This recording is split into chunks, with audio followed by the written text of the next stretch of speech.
ഇന്നത്തെ റെസിപ്പി വളരെ ടേസ്റ്റി ആയിട്ടുള്ളൊരു പാലക് പനീറാണ്. ഇങ്ങനെ ഉണ്ടാക്കിയെടുക്കുകയാണെങ്കിൽ ആ ചീരയുടെ പച്ച കുത്തൊരു ടേസ്റ്റ് ഉണ്ടല്ലോ, അതില്ലാതെ ഉണ്ടാക്കിയെടുക്കാം. അതുപോലെ ചീരയുടെ ഗ്രീൻ കളർ അധികം നഷ്ടപ്പെടാതെ ചെയ്തെടുക്കാം. കുറച്ച് ടിപ്പും പറഞ്ഞു തരുന്നുണ്ട്. അപ്പോൾ നിങ്ങളിത് സ്കിപ്പ് ചെയ്യാതെ അവസാനം വരെ കണ്ട് മനസ്സിലാക്കിയിട്ട് ഒരു പ്രാവശ്യമെങ്കിലും ചെയ്ത് നോക്കുക. ഇത് ചപ്പാത്തിക്കും പൂരിക്കും മാത്രമല്ല, ചോറിൻ്റെ കൂടെയും നാൻ എന്തിൻ്റെ കൂടെയും നല്ല കോമ്പിനേഷനായിട്ട് പോകുന്ന ഒരു അടിപൊളി ഡിഷാണ്. എങ്ങനെ തയ്യാറാക്കുന്നതെന്ന് നോക്കാം. ഞാനിവിടെ ഒരു പാത്രത്തിൽ കുറച്ചേറെ വെള്ളം തിളയ്ക്കാൻ വെച്ചിട്ടുണ്ട്. തിളയ്ക്കാറായിട്ടുണ്ട്. ഇതിലോട്ട് ഒരു കെട്ട് പാലക്ക്. നമ്മൾ കടയിൽ നിന്നൊക്കെ വാങ്ങുമ്പോൾ ഒരു കെട്ടായിട്ട് കിട്ടില്ലേ, അത് നല്ലവണ്ണം ക്ലീൻ ചെയ്തതിന് ശേഷം അതിടുക. ഇതിലോട്ട് ഒരു അര സ്പൂണോളം പഞ്ചസാര ചേർക്കുന്നുണ്ട്. അതിൻ്റെ ആ ഒരു പച്ച കളറ് നഷ്ടപ്പെടാതിരിക്കാനുള്ള ഒരു ടിപ്പാണിത്. ഇതിൻ്റെ കൂടെ തന്നെ ഒരു 7-8 കശുവണ്ടി കൂടെ ചേർത്തിട്ടുണ്ട്. ഇതിലിപ്പോൾ ഫ്രഷ് ക്രീം ചേർത്ത് ചെയ്യാം, കാഷ്നട്ട് ചേർത്ത് ചെയ്യാം. ഞാനിപ്പോൾ ഫ്രഷ് ക്രീം ഇതിൽ ഉപയോഗിക്കുന്നില്ല, കാഷ്നട്ടാണ് ചേർക്കുന്നത്. ഇപ്പം നിങ്ങൾ ഫ്രഷ് ക്രീം ഇതിൽ ചേർക്കുന്നെങ്കിൽ എപ്പോൾ ചേർക്കണമെന്ന് ഞാൻ പുറകെ പറയുന്നുണ്ട്. ഇനി ഇതിൻ്റെ ഗ്രീൻ കളർ അധികം നഷ്ടപ്പെടാതിരിക്കാൻ വേണ്ടി വീണ്ടും ചെയ്യേണ്ടത്, ഇത് ഒത്തിരി നേരം ഇട്ട് തിളപ്പിക്കായിരിക്കും. 1 മിനിറ്റ് കൂടുതലിട്ട് തിളപ്പിക്കേണ്ട ആവശ്യമില്ല. ഇലയും തണ്ടും ഒന്ന് സോഫ്റ്റ് ആയാൽ മാത്രം മതി. നന്നായിട്ടൊന്ന് ഇളക്കി കൊടുക്കുക. ആ കൂട്ടത്തിൽ ആ കാഷ്നട്ടൂടെ ഒന്ന് സോഫ്റ്റ് ആയിക്കോളും. ഇതിപ്പോൾ എല്ലാം വാടിയ പോലെ നല്ല സോഫ്റ്റായി കിട്ടിയിട്ടുണ്ട്. ഇത് ഇത്രയും മതി. ഇതിനെ അങ്ങോട്ട് കോരിയെടുക്കുകയാണ്.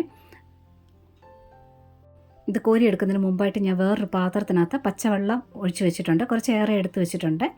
അതിലോട്ട് നേരിട്ടങ്ങിടുക. നന്നായിട്ട് ഇളക്കുക. ഒന്ന് തണുത്തിട്ടുണ്ട്, കുതിർത്തൊന്നും ഇടണ്ട. അങ്ങനെ തന്നെ നന്നായിട്ട് ഇളക്കി കൊടുത്തിട്ട് ഒന്ന് എടുക്കുക. പിഴിയേണ്ട ഒന്നും ആവശ്യമില്ല. ഞാൻ ഇത് മിക്സിയുടെ ജാറിനകത്തോട്ട് മാറ്റുകയാണ്. ഇനി ഇതിൻ്റെ കൂടെ ചേർക്കുന്നത് മല്ലിയിലയാണ്. നീളത്തിൽ ഒരു 3 തണ്ട് എടുത്തിട്ടുണ്ട്. ഇതിൻ്റെ കൂടെ തന്നെ ഒരു പച്ചമുളക്, കൂടെ ആ കുതിർത്ത കശുവണ്ടിയും കൂടെ ചേർക്കാം. ഇത് ആദ്യം അരയ്ക്കുമ്പോൾ വെള്ളമില്ലാതൊന്ന് അരയ്ക്കുക. എന്നിട്ട് കുറച്ച് വെള്ളം ഒഴിക്കുക, ആവശ്യത്തിന് വെള്ളം ഒഴിക്കുക. ഞാനിവിടെ ഒരു 1/2 ഗ്ലാസ് വെള്ളത്തോളം ഒഴിച്ചിട്ടുണ്ട്. നന്നായിട്ട് അരച്ചെടുക്കണം. ഇതാ കണ്ടില്ലേ, കാഷ്നട്ടൊക്കെ കുതിർന്നിരിക്കുന്ന കാരണം നല്ല പേസ്റ്റ് ആയിട്ടുണ്ട്. ഇതുപോലെ അരച്ച് മാറ്റി വയ്ക്കുക. ഇനി ഇതിൻ്റെ അടുത്ത സ്റ്റെപ്പ് എന്ന് പറയുന്നത്, ഒരു പരന്ന ഒരു പാത്രം എടുത്തിട്ടുണ്ട്. നോൺ സ്റ്റിക്ക് പാൻ എടുക്കുന്നതായിരിക്കും ഏറ്റവും നല്ലത്. ഒരു അല്പം എണ്ണ ഒഴിച്ചൊന്ന് സ്പ്രെഡ് ചെയ്ത് കൊടുത്തിട്ടുണ്ട്. ഇനി ഒരു 200 ഗ്രാം, ഒരു പാക്കറ്റ് പനീർ 200 250 ഒക്കെ ഈ ഒരു അളവിന് ചേർക്കാവുന്നതാണ്.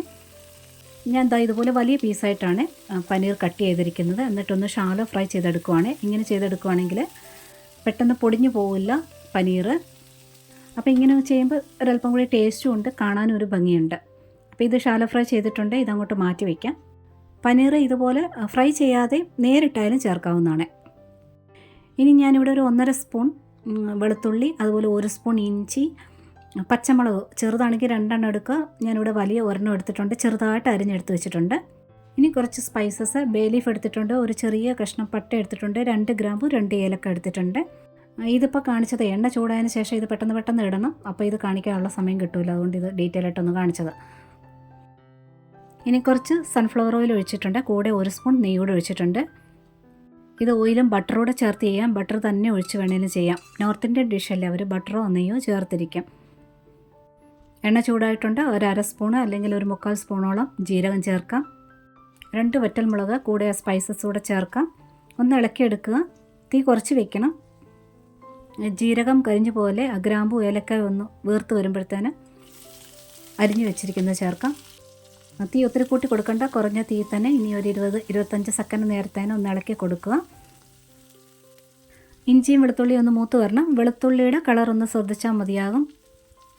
ഒന്ന് മൂത്ത് വരാനായിട്ട് തുടങ്ങുമ്പോൾ ചെറുതായിട്ടൊന്ന് ബ്രൗൺ ആകാനായിട്ട് തുടങ്ങും. അതുവരെ ഒന്ന് ഇളക്കിയെടുക്കുക. ഇതായിട്ടുണ്ട്. ഇനി ഇതിലോട്ട് ചെറിയ 2 സവാള എടുത്തിട്ടുണ്ട്, കുനുകുനാന്ന് അരിഞ്ഞിട്ടിട്ടുണ്ട്. ഞാൻ ചോപ്പറിലാണ് അരിഞ്ഞത്. ഇനി നല്ലവണ്ണം ഒന്ന് വഴറ്റിയെടുക്കുക. വേണമെങ്കിൽ ഉപ്പ് ചേർക്കാം. ഞാനിവിടെ ഉപ്പൊന്നും ചേർക്കുന്നില്ല. നന്നായിട്ട് ഇളക്കി കൊടുത്തുകൊണ്ടിരിക്കുക. ഇല്ലെങ്കിൽ ചെറു തീയിലിട്ട് മൂടി വെച്ചാലും മതി, പെട്ടെന്ന് ആയിക്കോളും. സവാളയുടെ കളറൊക്കെ മാറിയിട്ട് എണ്ണയൊക്കെ ഒന്ന് പിരിഞ്ഞ് വരുമ്പോൾ നമുക്ക് ആ പരുവം മനസ്സിലാകും. കളറൊക്കെ മാറി വന്നു തുടങ്ങിയിട്ടുണ്ട്. സവാളയൊക്കെ നന്നായിട്ട് വഴന്ന് വരുമ്പോഴത്തേനും നല്ലൊരു സ്മെല്ലുണ്ട്. സവാള ആയിട്ടുണ്ട്. ഇത്രയും മതി. ഇനി ഇതിലോട്ട് പൊടികൾ ചേർക്കാം. തീ കുറച്ച് വയ്ക്കുക. 1 ടീസ്പൂൺ മുളക് പൊടി ചേർക്കുക. കാശ്മീരിയോ എരിവുള്ളതോ ഏതെങ്കിലും ആകാം. 1 ടീസ്പൂൺ മല്ലിപ്പൊടി ചേർത്തിട്ടുണ്ട്. കുറച്ച് മഞ്ഞൾപ്പൊടി കൂടെ ചേർത്തിട്ട് കുറഞ്ഞ തീയിലിട്ട് നല്ലവണ്ണം ഒന്ന് പൊടികൾ മൂപ്പിച്ചെടുക്കുക. ഇതിൽ പൊടികളൊക്കെ വളരെ കുറവാണ്, ഇത്രയും പൊടി ചേർത്താൽ മതിയാകുമേ. ഇത് പൊടികളൊക്കെ മൂത്ത് വന്നിട്ടുണ്ട്. ഏകദേശം ഇത് ഒരു 20-25 സെക്കൻഡോളം ആയിട്ടുണ്ട് കേട്ടോ, ചെറിയ തീയിലാണേ. ഇനി ഇതിലോട്ട് ചേർക്കാനായിട്ട് ഒത്തിരി തക്കാളി ചേർക്കല്ല, ഒറ്റ തക്കാളി എടുത്തിട്ടുള്ളൂ. അത് ചോപ്പറിനകത്തിട്ട് നന്നായിട്ട് ചോപ്പ് ചെയ്തെടുത്താണ്, ഇല്ലെങ്കിൽ മിക്സിയിൽ അരച്ച് ചേർത്താലും മതി. തക്കാളി പെട്ടെന്ന് വഴന്ന് കിട്ടാനായിട്ട് കുറച്ച് ഉപ്പൂടെ ചേർത്തിട്ടുണ്ട്. ഇനി നല്ലവണ്ണം ഒന്ന് ഇളക്കി വഴറ്റിയെടുക്കുക.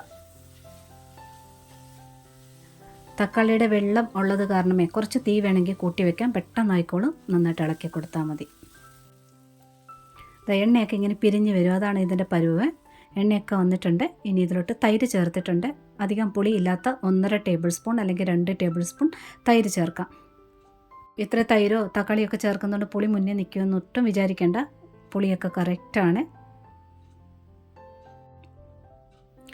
തൈര് ചേർത്തിളക്കുമ്പോഴത്തേനും മസാലയെല്ലാം കൂടെ നല്ലവണ്ണം ഒന്നുകൂടെ ഒന്ന് യോജിച്ചിട്ടുണ്ട്. വീണ്ടും എണ്ണ പോലെ ഇങ്ങനെ പിരിഞ്ഞ് പിരിഞ്ഞ് വരും. ഇളക്കി കൊടുക്കുക.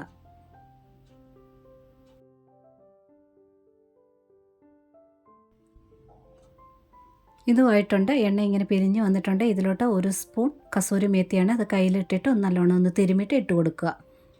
ഒന്ന് ഇളക്കിയെടുക്കുക.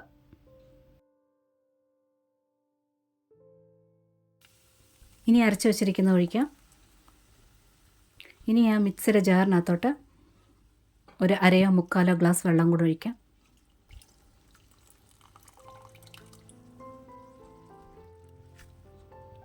നല്ലവണ്ണം ഒന്ന് മിക്സ് ചെയ്തെടുക്കുക. ഉപ്പിനിയും ചേർക്കേണ്ടതായിട്ടുണ്ട്, ഉപ്പ് ചേർക്കാം.